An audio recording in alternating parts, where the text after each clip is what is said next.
Babe, Yeah. It's dragon chicken.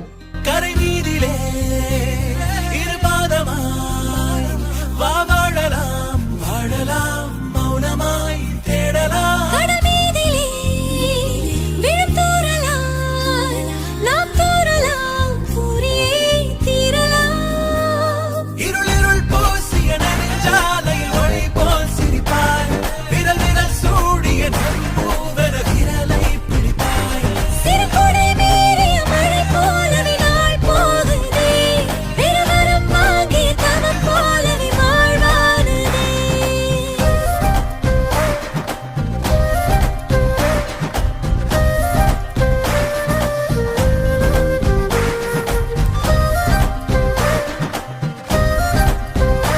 Wow, the chicken is so crispy and it is so bold and spicy. Please don't forget to try this at